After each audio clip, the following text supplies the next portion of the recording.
আমৃত্যু ভালোবাসি তোকে সিজন 2 পর্ব 10। আবির মাহমুদা খানকে বলল, ফুপি, মেঘ আমাকে আগে জানিয়েছিল যে তুমি ওদের নিতে এসেছো এবং বাকি সবাইকে শুক্রবারে যেতে বলেছো। তাই আমি আসার সময় আব্বু চাচ্চুর সাথে এ ব্যাপারে কথা বলে এসেছি। তারাও আমার সাথে একমত। তারাও চাই ওরা বৃহস্পতিবারে যাক আর বাকিরা শুক্রবারে পৌঁছে যাবে ইনশাআল্লাহ।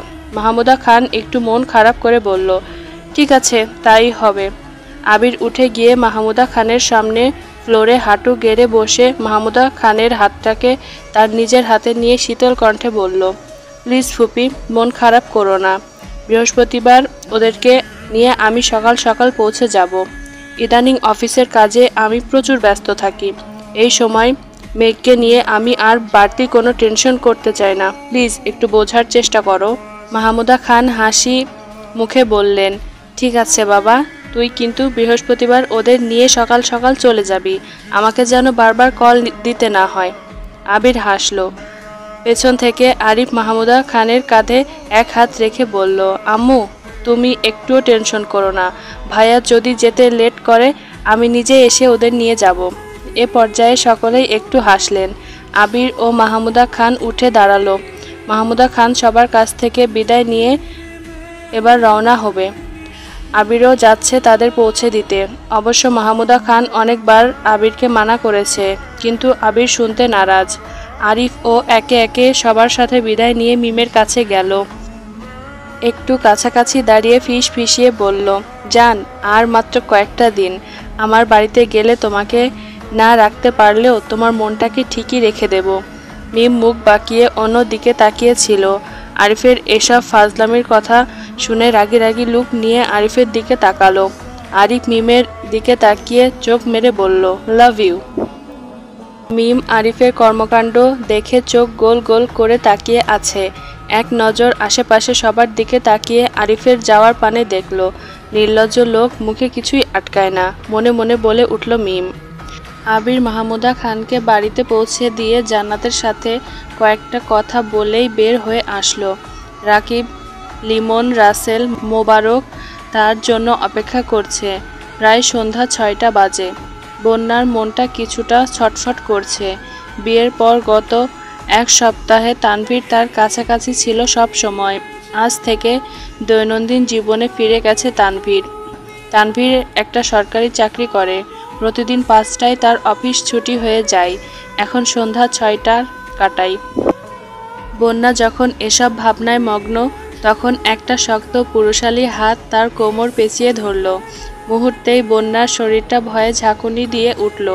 বন্যা ঘাড় ঘুরিয়ে পেছনে তাকাতে চাইলে তার গালে ভেজা ভেজা চুলের শীতল স্পর্শ ঠেকল। শরীর থেকে ছুটে আসছে অন্য রকম এক ঘ্রাণ, যে ঘ্রাণ বন্যার অতি পরিচিত। এই ঘ্রাণ কোনো দামি পারফিউমের নয়। এই ঘ্রাণ তার প্রিয় পুরুষ তানভীর খানের। বন্যা বুঝতে পেরে আবেশে চোখ বন্ধ করে নিল। তানভীর তার ভেজা গালগুলো বন্যার গালের সাথে ঠেকিয়ে বলে উঠল, মিস ইউ বউ। বন্যা একটু লাজুক হেসে বলল, মিস ইউ টু। বন্যা এবার তানভীরের দিকে ঘুরে গলা জড়িয়ে ধরে বলল, কখন এসেছেন? আমি দেখিনি তো। তানভীর মুচকি হেসে বলল, তুমি রান্নাঘরে ছিলে। ও, এবার ছাড়েন, চা বা কফি আনবো? না, আমি বের হব একটু।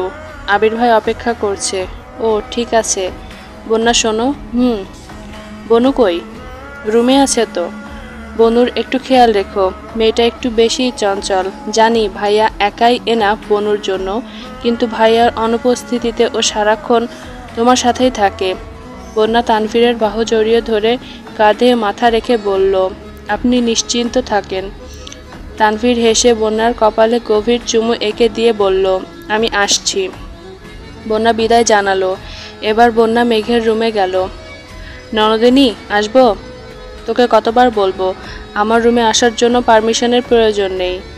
যদি আবির ভাই রুমে থাকতো তো কি হয়েছে? বাদ দে এসব। মেঘ মিটমিটি হেসে বলল, বেবি, হানিমুন কেমন গেল?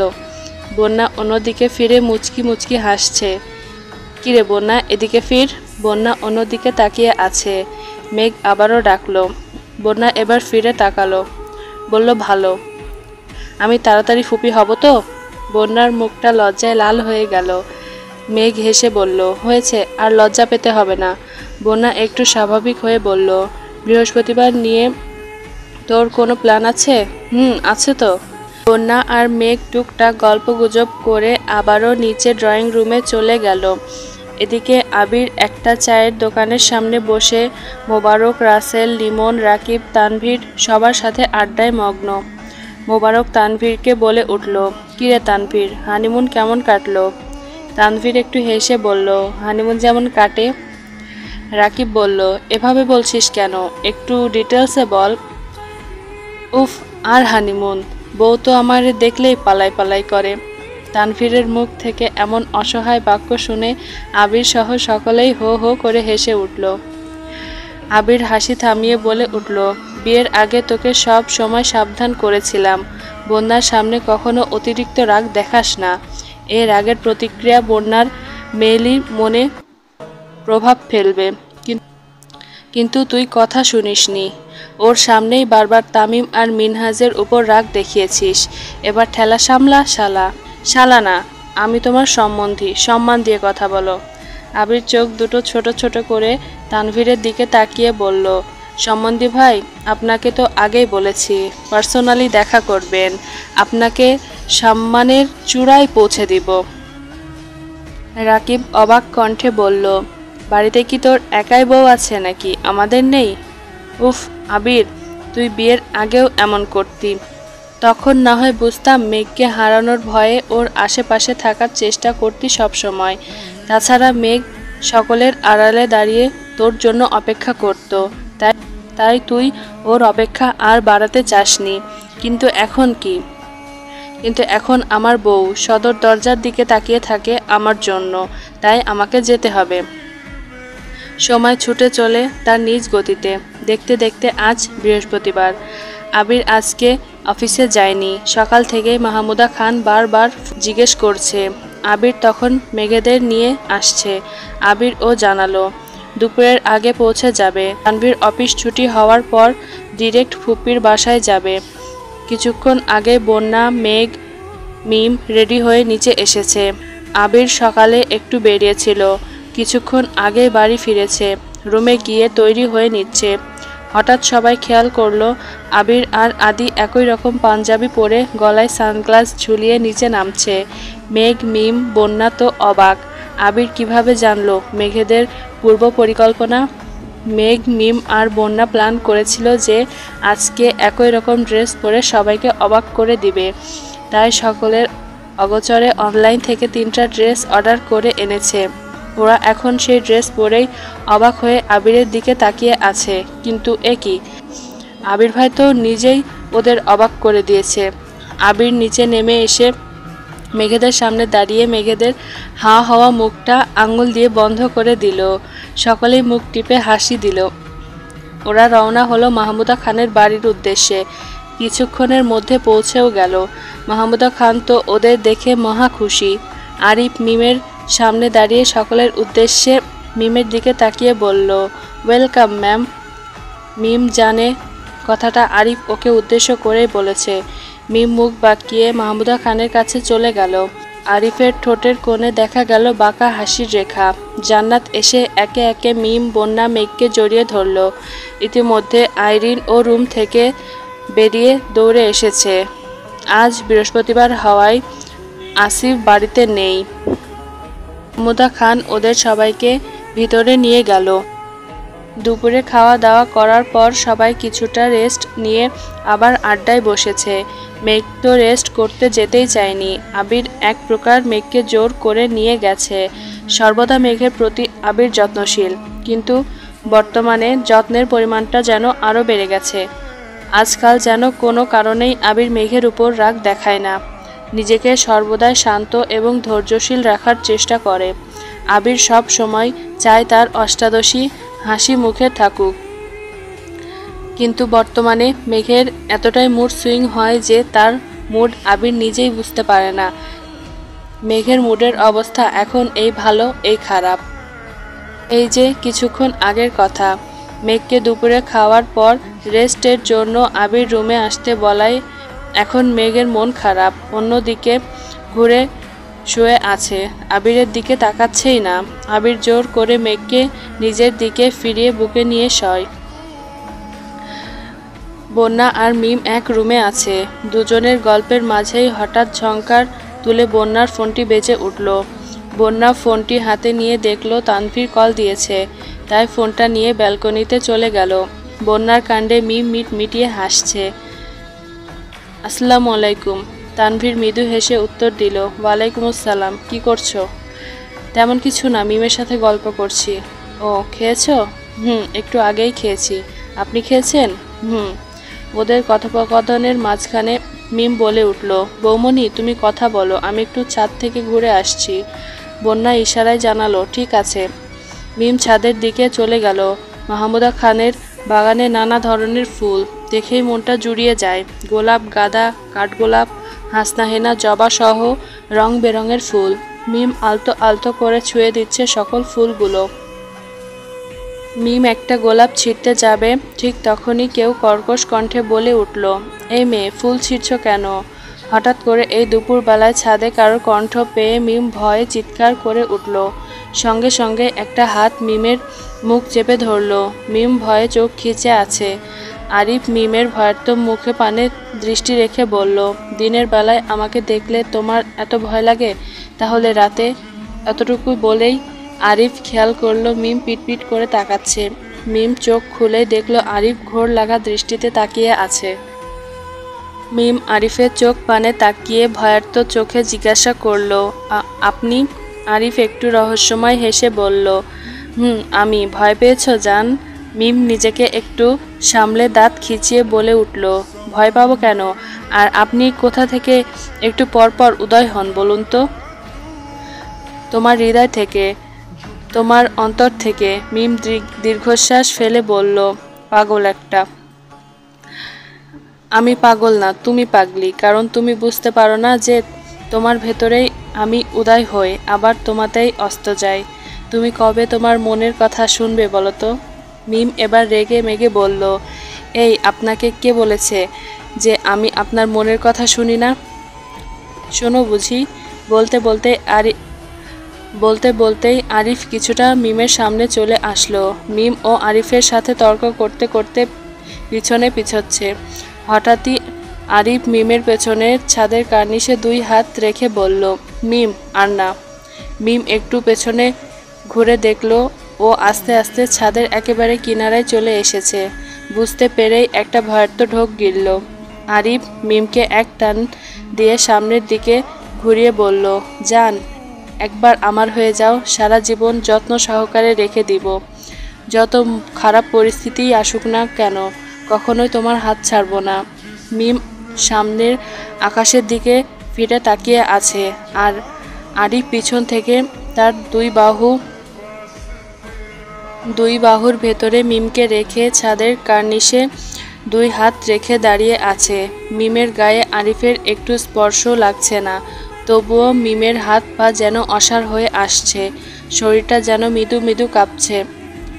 কাঁপা কাঁপা কণ্ঠে মিম বলে উঠল, ছাড়ুন, আমায় যেতে দিন। আরিফ একটু নেশালো কণ্ঠে বলল, একবার আমার হয়ে যাও না মিম, প্লিজ। তুমি বিহনে আমার এই একাকিত্ব আমাকে আগুনের চেয়েও মারাত্মক দহন করছে। তোমাকে ছাড়া আমি আর বাঁচতে পারছি না। মিম নিজেকে ছাড়ানোর উদ্দেশ্যে আরিফের দিকে ফিরে তাকালো। চোখ পড়ল আরিফের কামুক নেশালো দৃষ্টিতে। আজ আরিফকে একটু অন্যরকম লাগছে, মনে হচ্ছে কোনো এক ঘোর আরিফকে যেন ঘিরে রেখেছে। মিম কিছু বলার জন্য ঠোঁট ফাঁকা করতেই আরিফ মিমের ঠোঁটে এক আঙুল ছোঁয়ালো। মিম লক্ষ্য করল আরিফের চোখ দুটো আজ ঘোলাটে, মনে হচ্ছে সারা রাতেও ঘুম হয়নি। কেমন একটা নেশাক্ত দৃষ্টি দিয়ে তাকিয়ে আছে মিমের মুখ পানে। মিমের হঠাৎই মনে হলো আরিফ তার মুখের দিকে ঝুঁকে আসছে। মিম অন্যদিকে ফিরে চোখ খিচে বন্ধ করে রেখেছে। তারপর কি ভাবল কে জানে, উত্তেজিত হয়ে আরিফের গালে ঠাস করে কষিয়ে একটা চর বসিয়ে দিল। সঙ্গে সঙ্গেই ছুটে পালাতে চাইল, কিন্তু আরিফের পুরুষালী একটা হাত মিমের আরেকটা হাত টেনে ধরল।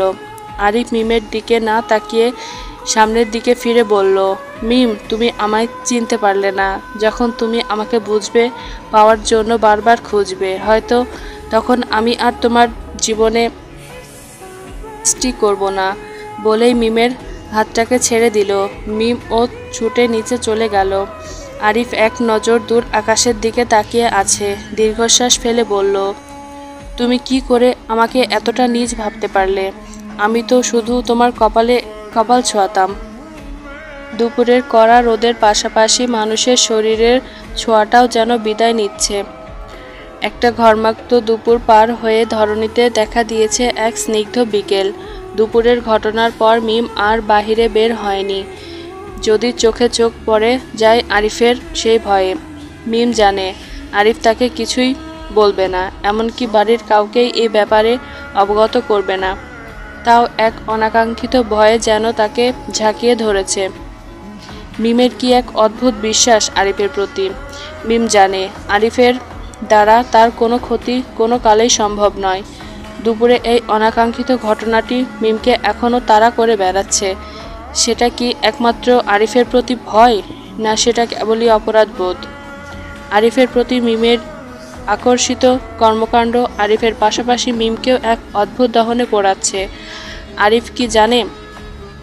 হয়তো না, আবার হয়তো হ্যাঁ। সদ্য যৌবনে পা দেওয়া কিশোরীর মন নিজের মনটা অনেক আগেই আরিফের নামে লিখে দিয়েছে। কিন্তু কি লজ্জা! এই কথা তার মন স্বীকার করলেও তার মস্তিষ্ক মানতে চায় না। কি করেই বা মানবে? দীর্ঘ 27 বছর আগে এই একই প্রেম ঘোরের কারণে এই বাড়ির একমাত্র আদরের মেয়ের সাথে সম্পর্ক বিচ্ছিন্ন হয়েছিল খান বাড়ির। আবির আর মেঘ আপুর এই বাড়িরই ছেলে মেয়ে, তাদের ব্যাপারটাও সম্পূর্ণ আলাদা। কিন্তু মিম আরিফের ভালোবাসলে যদি ফুপির সাথে আবারও সম্পর্কে বিচ্ছেদ ঘটে, তাহলে তো ফুপির ভেতর থেকে এবার শেষ হয়ে যাবে। সেই কলঙ্ক মিম নিজের কাঁধে কখনোই নিতে পারবে না। মেয়ে মানুষ অল্প বয়সে যেন নিজের ম্যাচুরিটি পরিচয় দেয়। এই কিশোরী যেন তার জলজ্যান্ত প্রমাণ। হয়তো আরিফ তা ভাবছে না, এক গভীর সম্পর্কে নিজেকে আটকাতে চাইছে। আবার এটাও হতে পারে আরিফ ও একই চিন্তায় বিভোর, কিন্তু তার মন তা মানতে চায় না। এত কিছু হিজিবিজি ভাবনার মাঝে বাহিরে ড্রয়িং রুমে শোরগোল শুনে মিমের ধ্যান মগ্ন হলো। সবার কথা একত্রে ড্রয়িং রুমে শোনা যাচ্ছে। মিম ছুটে গেল ড্রয়িং রুমে। দেখল তানভীর এসেছে। তাকে নিয়েই আদি খুশিতে হইচই করছে। আবির ভাইয়া, মেঘ আপু, বৌমনি, আদি, ফুপ্পি, জান্নাত আপু, আইরিন সহ সকলে এখানে উপস্থিত। কিন্তু তাও যেন মিমের চোখ অন্য কাউকে খুঁজছে। মিমের চোখ দুটো ব্যাকুল, অস্থির নয়নে ড্রয়িং রুমে চারিদিকে তাকিয়ে আরিফকে খুঁজল। কিরে মিম, এত দূরে কেন দাঁড়িয়ে আছিস? এদিকে আই। বলেই হাঁক ছেড়ে ডেকে উঠল তানভীর। মিম হকচকিয়ে বলল, আসছি ভাইয়া। বলে সকলের সামনে গেল মিম। হঠাৎই মেঘ বলে উঠল, মিম, তোর চোখ মুখ এমন ফুলে আছে কেন? তোর কি শরীর খারাপ? মিম কিছুটা থতমত খেয়ে বলল, মানে আপু, হ্যাঁ আমি ঠিক আছি। পাশ থেকে বন্যা বলে উঠল, আমার ছোট ননদিনীর মুখটা এত বিষণ্ণ কেন দেখাচ্ছে? মিম মুখটা একটু কাচুমাচু করে বলল, আসলে বৌমনি, ঘুমিয়েছিলাম তো, হয়তো তাই একটু এরকম লাগছে। তোমরা কি শুরু করেছো বলো তো? এই মিম, আমার পাশে বস। বলে উঠল তানভীর। পরন্ত বিকেলে রক্তিম তাপহীন সূর্যকে বিদায় জানিয়ে অন্তরিক্ষকে রং বেরঙের আবিরে সাজিয়ে ধরণীতে নেমে এলো সন্ধ্যা। মাহমুদা খানদের বাড়িটা সব সময়ই জমজমাট থাকে। আইরিন, জান্নাত, আসিফ, আরিফ সবাই যেন বাড়িটাকে মাতিয়ে রাখে। এর মাঝে জুটেছে আজ খান বাড়ির গুরুত্বপূর্ণ ছোট সদস্যরা। তারাও হইচয়ে কোনো দিক দিয়ে কম নয়।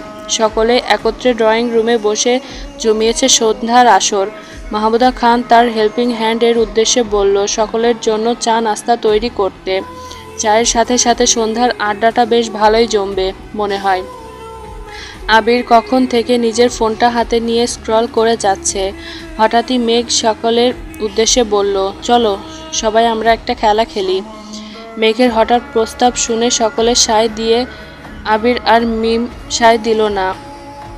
মেঘের এই সময় খেলার কথা শুনে আবির কখন থেকে ভ্রু কুঁচকে নিঃশব্দে তাকিয়ে আছে। হঠাৎই তার চেহারাটা যেন বড্ড গুরুগম্ভীর হয়ে উঠল, কিন্তু মেঘ তো তা লক্ষ্যই করেনি। মেঘ তো মিমের সাথে কথা বলায় ব্যস্ত। কিরে মিম, তুই খেলবি না কেন? তোর আজ আবার কি হলো বলতো? বলে প্রশ্নের তীর ছুড়ে দিল মিমের দিকে। মিম একটু ইতস্তত কণ্ঠে বলে উঠল, না আপু, তেমন কিছু না। মেঘ চোখ ছোট ছোট করে মিমের মুখ পানে তাকিয়ে আছে। বলল, তোর মতিগতি আমি ঠিক বুঝতে পারছি না। এই ভালো তো এই খারাপ। অসুখটা কোথায়, তোর মনে নাকি শরীরে?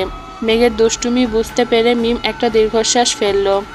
এবার মেঘ একটু কটূক্তি সুরে বলল, বুঝেছি, তোর জন্য একটা ডাক্তার জামাই লাগবে। মিমকে বলা। মেঘের এরকম কথা শুনে সবাই হো হো করে হেসে দিল। স্টপ ইট, এখানে কোনো খেলা হবে না। তুমি মিমকে কেন জোর করছো? এখানে তুমি নিজেই খেলতে পারবে না? বলেই মেঘের মুখ পানে কটমট করে তাকালো আবির। মেঘ মনে হয় একটু ভয় পেল। হ্যাঁ, ভয়। এই জিনিসটা এক সময় সে রোজ পেত। মাঝখানে 2-1 বছর আবিরের রাগ যেন সে ভুলেই গেছে। মেঘ একটু কাঁদো কাঁদো মুখ নিয়ে আবিরের মুখ পানে তাকিয়ে আছে। আপনি কেন এমন করছেন? সবাই মিলে একসাথে খেললে মজা হবে অনেক। বন্যা, তানভীর, জান্নাত সকলেই যেন নীরব দর্শক। আবিরের নজর মেঘের কাঁদো কাঁদো মুখের দিকে পড়াই তার চেহারার গাম্ভীর্য যেন তাৎক্ষণিক সে পাল্টে অন্তরিক্ষের অবস্থায় ফিরে এলো। মেঘের কাছে এগিয়ে গিয়ে বলল, তুমি কেন এই মুহূর্তে খেলাধুলা এগুলোতে আসক্ত হচ্ছ? তুমি কি জানো না এই সময় তুমি নিজেকে নিয়ে এত লাফালাফি করলে আমাদের বেবির কষ্ট হবে? আবিরের এবারকার কথা শান্ত শুনে মেঘ চোখ মেলে আবিরের চোখের দিকে তাকালো। আহা, কি শান্তি সেই দৃষ্টি! একটু আগের রাগী চেহারা যেন তার নয়। আসলে একটু আগে যখন আবির ফোন স্ক্রল করছিল তখন খবর পেল আজ অফিসে একটা ছোটোখাটো ঝামেলা হয়েছে। সেটা নিয়েই মূলত আবিরের মেজাজ গরম। হয়তো অন্য কারোর উপরে রাগটা ভুলে ভুল জায়গায় দেখিয়ে ফেলেছে। আবির মেঘকে শান্ত করতে চাইল।